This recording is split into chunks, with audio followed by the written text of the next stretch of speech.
welcome to Beer Mail episode number 7 of Brutal Battle.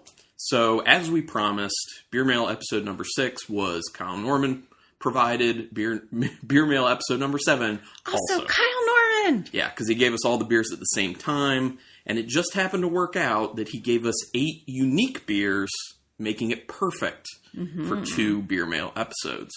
So there's a brewery that was in the first of these 2 that is repeated in this one, and there's 2 of their beers in this one. So, and another brewery from the first one's repeated, but it's a different beer. Okay. So, starting it off, curveball, it's a sour. Ooh. So this is La Ciole V, which I assume is a 5, Roman numeral 5 is what this meant.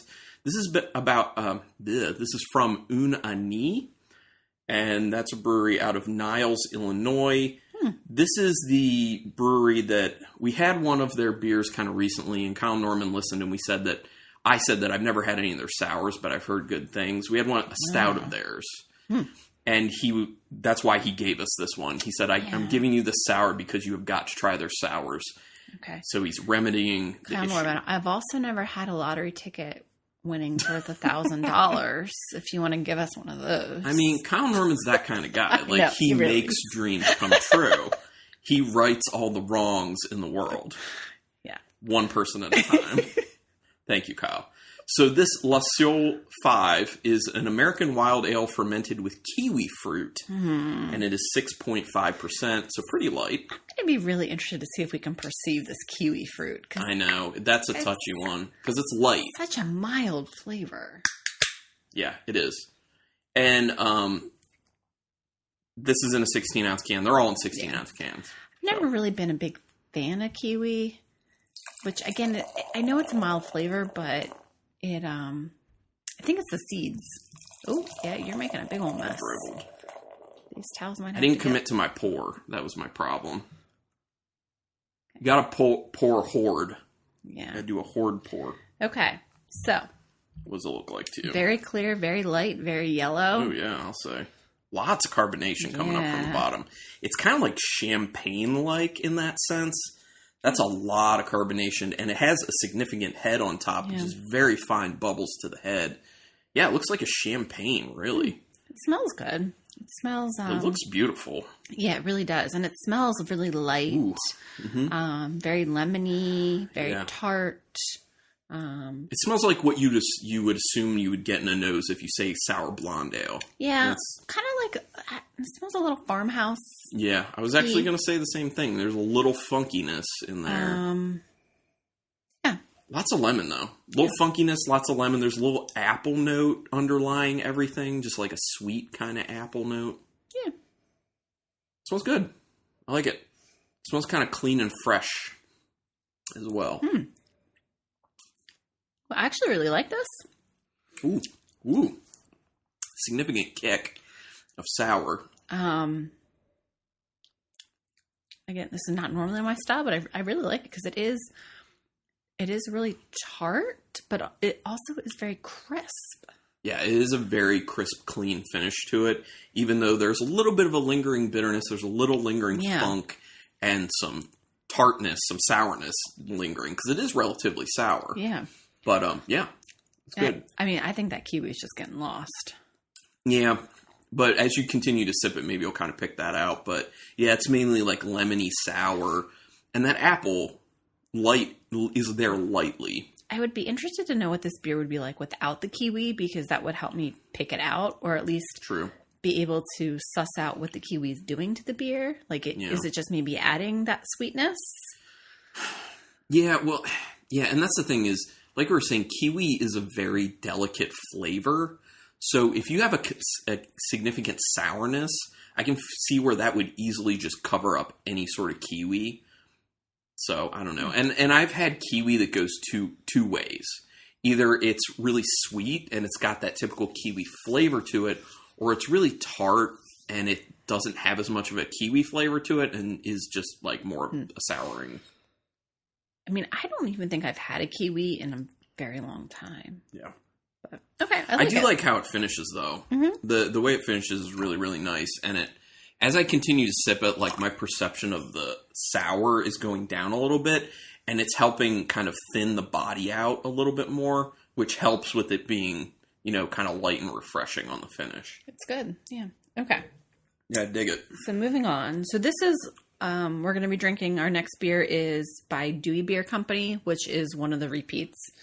It is their curated algorithms. Mm-hmm. I'm assuming it's an IPA.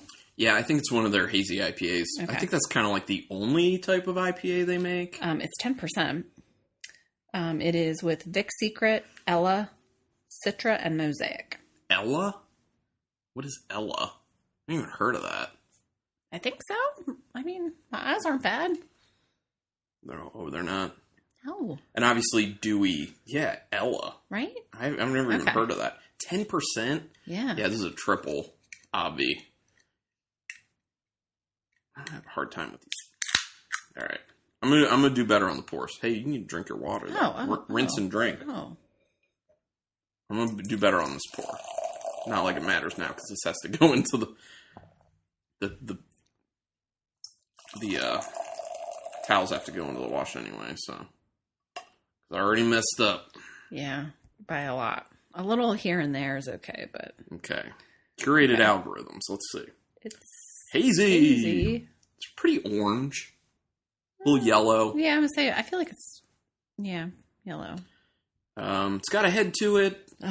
Mixture of small and large bubbles. Oh, it smells so good. Ooh, yeah, it does smell really nice. Ooh, it's very light, fluffy. Yeah, it is, right? Mm-hmm. It is like all of this, like the big citrus bomb that you kind of anticipate from a hazy IPA, but it does feel very fluffy. There's a sweetness. Like a little sugary, it's not like marshmallow, but it like reminds me of marshmallow fluff, kind of like light, fluffy, sweet. Yeah, I think why it's coming off kind of fluffy in the nose has to do with the yeast level for the hazy IPA, but it smells good. Yeah, it smells good. It's not as strong of an aroma as I would assume from a hazy IPA. It's more dialed back than that, which, you know, isn't a problem at all. No. Especially because usually with those beers, I get a huge promise on the nose and then very, very disappointed on the taste because it's like, oh, this is nothing like the smell. I'm perceiving a little bitterness on the nose. Like this smells a little bit more well-rounded and balanced than a lot of the other hazy IPAs. I agree. And we can vouch, we've had plenty of Dewey's hazy IPAs before. They're good. Yeah. There are a lot of terrible hazy IPAs out there. It's very seldom that you find a brewery doing a good hazy IPA. Contrary to popular belief, they're not easy to make well. I like them more than Carlin does. That's true. Yes. But here's the thing we didn't address on the nose. Does it smell like 10%? No. Not at all. No, I'm not perceiving any of that. I just thought about this, the ABV, because smelling it, I would have no clue. I'm getting... There's a little pine. I was going to say a little vanilla. I don't get vanilla, but I get a little bit of a pine. I get a little, like, mango, maybe. A little orange as well. I'm getting pineapple. Yes, I could see pineapple in there, too. But it's more subdued than I'm used to with hazies. Flavor? It's a little more viscous. Yeah. The 10% showing in the body of this beer. So I think it's going to take a few sips for me to get used to it, to suss things out. There's something in it I don't like. It's a little chapstick-ish. I like it, but there's a specific flavor that is not jiving for me, and I don't know what it is. Ooh, there's a slight aspirin on the finish. Is that it? I don't know. Maybe. Because I'm getting that. I'm getting a little aspirin to it. I get way more of that kind of pininess than I thought I was going to get based on the nose. Not as much citrus as I would like. Not bad, just not my favorite of the style. And certainly not my favorite by Dewey either. Right. Well, and here's one of the problems.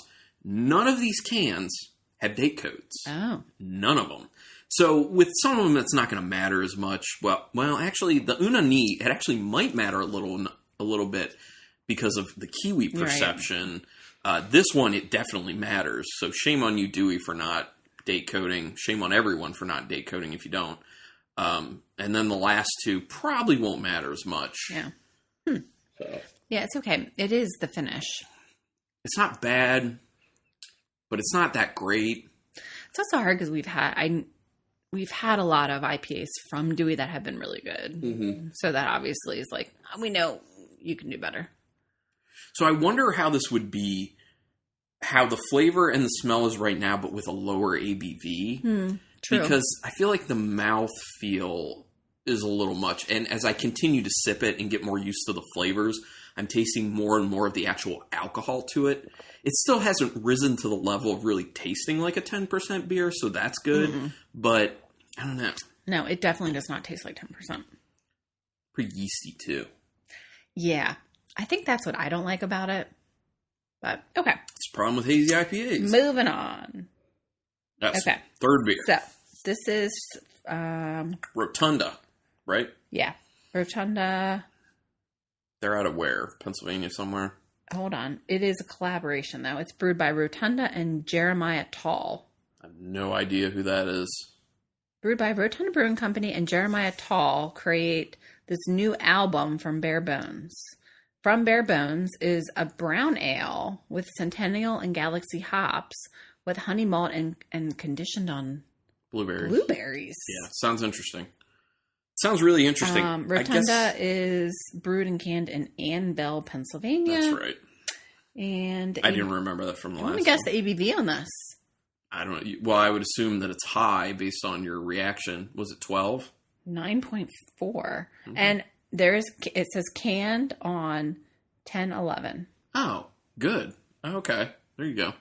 So, good for you. So, I'm assuming that Jeremiah Tall is a band. Yeah, maybe, based on how that's... And I like the artwork. Yeah. It's like it's a face of a bear, and the one half of it is just the skull of the bear, and the other half is like the full bear with, the eyes fur. and the fur and everything. It's really cool looking. Yeah. I like it. All right, let's pop. It's not as creepy as you would think. Yeah.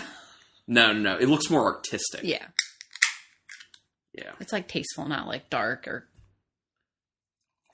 Although for me, dark is tasteful. Well, I was just going to say, I know you like... That's my thing. I'm really interested to see what this is going to be like. Because again, browns aren't done that much. Yeah. And a lot of the time they're not done... Well...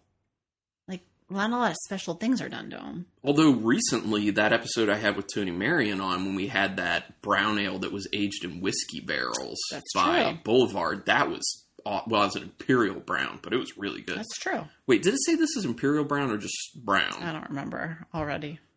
That was quick. No, it just says brown ale. Yeah. But it is Imperial technically because it's 9%. Okay. It looks like a brown ale. Yeah. You cannot see through it. It looks a little murky. There's not a whole lot of bubbles on top, but the bubbles that are there are large. Very large. Man, I get the blueberry.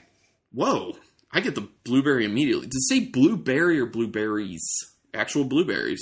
Okay, so I assume that's not flavoring. That's a legitimate fruit, would be my guess based off the wording. I mean, it's not... It smells good. It smells like fresh blueberries. Mm-hmm. It's very perceivable, but not... Perceptible. I can't talk. Whatever. But it is... It's not over the top. It's weird. No, it's delicate. Yeah, it's subdued, it's delicate, but it's very nice smelling. Yeah. And it smells a little flowery, too. Yeah. There's a floral note to it. Maybe part of that's from the hops. It said it was with honey as well? Or honey malt. Mm-hmm. So maybe that's partially from the honey malt as well. But yeah, it smells really, really nice. That's all I'm getting. Yeah, mainly the blueberry. There's a little roasty note below it that you're getting from the malt that I think is a really nice way to back up that blueberry scent. But this smells very nice. Very, very nice, in my opinion. Oh, yeah, the blueberries are... It works. Very much there. Yeah. I would not guess it's 9.4. No. No. I wish the body was a little bit more, but again, it's a brown, so I get it. It works. Kind of weird. I like it though. So the way it tastes to me, There's a good amount of the blueberry in there, and that's a very nice blueberry flavor. And it tastes the way it smells. Like, it's not crazy strong, but it's really finessed and nice, and there's a sweetness with it, and there's that little bit of that floral note like we were getting in the nose. And then I feel like the maltiness of it is giving it almost a very light brown sugar note. Okay. That I really dig with the blueberry. This is, again, one of the... That's good. I like it. I will enjoy... Again, this is one of those beers. I will like it. I will enjoy this can. Am I ever going to be like, man, I really wish I had more of that blueberry brown ale? Probably not. It's not like a style you're going to want to like drink a lot of. Yeah. I mean, I may want to go back to it here and there. It's not one I want to like stock my fridge with, but it's well done. Yeah, I like it. And as I keep sipping it, I'm getting more of the malt coming through along with more of the bitterness at the end. And it's kind of, the bitterness is mixing with the malt to make it slightly ashy on the finish. Well, I kind of like that because it makes it more complex. And it bounces the fruit. Exactly. Yeah. Exactly. I agree. Yeah. This is a good beer. Yeah. I really didn't know what to expect going into this one. Like, yeah, it seemed really odd. I'm glad it turned out well because I like browns. I think there's... there was kind of a point where brown ales were basically extinct. Like, you couldn't really find them anywhere. There were a few breweries as holdouts. But for the most part, browns were kind of gone. And then I've seen a little bit of a resurgence, thankfully. Because a nice brown ale is totally worth it. Just like any style, like we shouldn't stop doing any style. Well, I was going to say, I was going to say I would lobby for hazy IPAs. I knew you were, but no. Like I said earlier, there are breweries who do really good hazy IPAs. I just wish that everyone would stop attempting it. Yeah. Okay. Good though. Yeah. Yeah. Nice. Okay. And then this last one, this is how we finished the last beer mail, was with a Dewey Beer Company's secret machine. Now, this is one of their triple secret machines. I think the one in the last one was a double. Yeah, because it was like double blueberry, double blackberry or something. So this is a triple.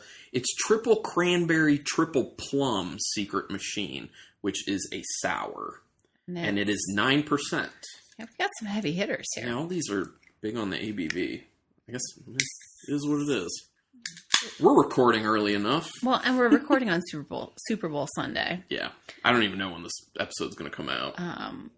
Carlin always makes awesome nachos for Super Bowl. I do. We're not... This is like the only football we'll watch like in a year because we just don't By watch, care. I mean we'll like have it on in the background. Yeah. We pay more attention to the commercials. It's just not our thing. We're hockey people. We like to watch hockey, which I today when we're recording, just watched the Capitals-Penguins game because Capitals are our team. I love that. That was a great game. Yeah. But we always have nachos, so we decided to record, have some beers, enjoy with the nachos. This is beautiful. And, all of their secret machines are, though. I agree. This is a lot more clear. And it's not clear, but it's more clear than a lot of their other ones. I'm going to assume that's because it's like in a can that's just been sitting for a while. So if there's any like sediment to it, it's probably kind of settled at the bottom. So I bet when you get to the bottom of the can, it's not going to be clear like this. But for now, that's what it is. I mean, it's like a pretty dark red pink. Very. Mm-hmm. It makes the bubbles look very pink. Mm-hmm. And there's a small head on top, and the bubbles are very large. So, it smells good. You know what? I wouldn't be able to pick it out, but because I know it's there, I definitely smell the plum and definitely smell the cranberry. I don't know if I'd be able to say definitely the plum, but definitely the cranberry. Definitely the cranberry. I can get the plum. Okay. Yeah. Now I get it. I mean, you get the cranberry first, but... So it's interesting. There's like a honey in the nose as well. There's a sweetness. Mm-hmm. And a little sugariness... But not in a bad way. Like, it's weird. It's like there's a pinch of like brown sugar in there. I'm getting some sort of berry as well. Like to me, I'm perceiving like blackberry or raspberry. It does come off kind of raspberry. Yeah. It definitely comes off kind of raspberry. I don't know if it's just because the color is making me think that or what, but I'm smelling it. Actually, I'm going to revise something I said. When I was saying like a touch of brown sugar, no, it's a little bit more of a touch of like a caramel, which maybe that has to do with the malt that may have been used. I don't know. But it smells good. I mean, it smells real good. Fruity. Yeah, it smells very good. Light, fruity, refreshing. But it also smells very even keel. Mm-hmm. Like, it's not going to be like super sour, kick you in the teeth or the taste buds, but... Ooh. Oh. But it is, I guess. Well, cranberry. It's the cranberry. It should. Well, you definitely get the cranberry. I mean, this tastes like a juice. Cranberry is kind of aggressive. It tastes like cranberry juice. It does. I can't say I don't like it, though. No, I do like it. I definitely like it. Now, and the cool thing to me is the cranberry is really aggressive up front, but then it kind of transitions. And when it transitions and gets a little softer, that's when you taste the plum. Yeah. So it's almost like if it was just cranberry, it would just be aggressive throughout. But with the addition of the plum kind of makes it a little more even keel. And it does have that Naked Cheerio cereal finish, which I love. All about. And it's not at a level where I dislike it. No, this is good. It's well an done. in-betweener. It's the tart. It's the tartness is more fruit forward and not really like tartness from the beer, kind of. If you know what I mean. Agreed. It's good. Yeah. I mean, I don't know if I've had a secret machine I don't like. I feel like there's just ones I like or prefer more than the others. I feel 100% the same on that. I feel like every single secret machine I've had is quite good, and it's just which ones are more my favorite than other ones. Well, yeah, and depending on probably the fruit of what type of fruit you like, and also just how good the fruit was when they made it, because sure, just like when you're baking or cooking or doing anything with fruit, it's it's only as good as what your product is. That's true. And and sometimes you end up with, and you can tell in some of these beers, sometimes you end up with a batch of the fruit that's very much on the tartar side, the more tart side. And then on the other side, you can get it where it's more overripe and it's like very, very sweet with a lot less tartness. I more prefer it when it comes on the sweet side. I mean, obviously in the middle would be the best, but okay, just never know. All right. So really interesting to see how you're going to rank this. Okay. Do you want to go first, or you want me to go first? I want you to go first because I'm curious. Okay, so my last one is going to be the curated algorithms. That's my number 4 by Dewey Beer Company. That's the triple IPA, the 10%er with Vic Secret, Ella, Citra, and Mosaic. It's the hazy. It's just the ABV's too much. They should have brought it down. It kind of gets the flavors a little off kilter. I'm not gonna lie. We might dump that. Yeah, we might. We might dump that. Well, it's just so hard because we have really good beers. Yeah. Plus, we have a second one of that Slay All Day Spruce Tip IPA that we could just dump this and put that in. Slay All Day was really by good. Masthead. I love that one. That was awesome. So that's my number 4. My number 3 is actually going to be the Anee, the Le Sol 5, which is the American Wild Ale fermented with kiwi fruit. That one is good. I quite like that. It's very refreshing. It's very bright. But the problem is, like we said, the kiwi's lost. The lemony sourness just kills any kiwi to it. So that's why it's my number 3. My number 2 is the Rotunda Brewing's From Bare Bones. That's the brown ale with Centennial and Galaxy hop additions with honey malt and conditioned on blueberries. That's a really interesting, nice surprise. The fruitiness versus the maltiness in there is just, it plays really, really well.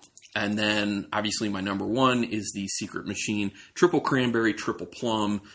We just went over that one, so it's very bright, it's very fruity, it's very tasty and even keel, and I quite dig it. So that's it.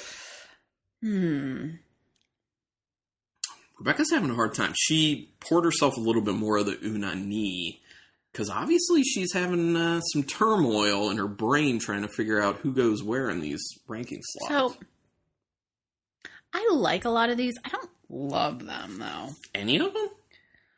I mean, I like the Secret Machine, but, it's just not my favorite Secret Machine. Yeah, but how many Secret Machines do you get? I know. My take on Secret Machine is if you can get it, drink it. Because, absolutely. And enjoy it because they're hard. They're not easy to get. Okay. But, I'm not saying that to influence your ranking. Do what you want. Go ahead. Okay. I go the opposite way. So my number one, I'm really torn because I'm torn between Secret Machine and... The Anee? Yeah. Really? Yeah. Wow, that's surprising to me. I know. Because the Anee is the closest to a straight sour. I know. Okay. But I just really, I don't know, maybe it's just my mood. I really think it's well done, and I think it's very clean and refreshing, and I like it. Okay, no, I'm gonna go number one. For the Anee? Yeah. Okay. Okay. Awesome. Number one. Close second is Secret Machine. Sure. Of course. Which is the triple cranberry, triple plum. Close. I mean, I was back and forth, couldn't decide. Then I'm going to go the brown ale with the blueberries, from Bare Bones. And then, again, Carlin and I are on the same page with the... Curated algorithms. Yeah. Yeah. It's just okay. I just think that triple IPAs are hard to make accessible. At a point where people really want to drink it, especially if it's hazy.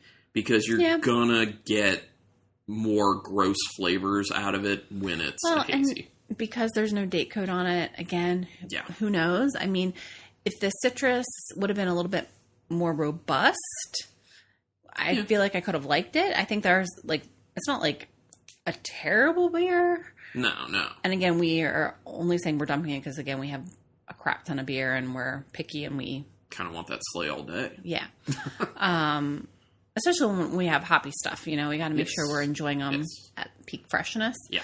So I think there's some redeeming qualities. And again, who knows freshness wise? I have a feeling that this is probably a much better beer when it's fresher because knowing how many hazy IPAs we've had by Dewey, we haven't had any that were, as unpalatable as this one. Not that it's completely unpalatable, but... Yeah. You know what I'm saying. I mean, I understand. So, yeah. Okay. All right. So, thank you again, Kyle Norman. Yes. And Kelly Norman, because I know you're always there, Kelly. And you probably share a bank account, so thank you. Yeah, that's another thing. So, yes, we always like getting beer. So, if you're listening out there and you're like, man, I would really like to send beer to Carlin and Rebecca so they can do a beer mail episode for me, obviously we'll say your name, we'll talk about you. And if you have any messages to send, we can read that, but... go ahead and reach out to us, brutalbattlepodcast@gmail.com, and we can set that up, and we're always down to receive free beer, like anyone would be. So, anyway, is there anything else that you need to throw out there? I don't think so. Okay. You can check us out on Instagram. The Instagram. Brutal Battle Podcast. Please do us a quick favor. If you can, whatever podcast app you listen to us through, please give us a rating and review because that can kind of help with visibility. That's your kind of way to repay us. We don't make money on this, obviously. We just spend money. So if you're listening and getting free entertainment out of this, please help us out and give us a rating and review. That's your way to repay us. And then you can feel good about yourself. But thank you so much, everyone, for listening. And until next time, keep it brutal.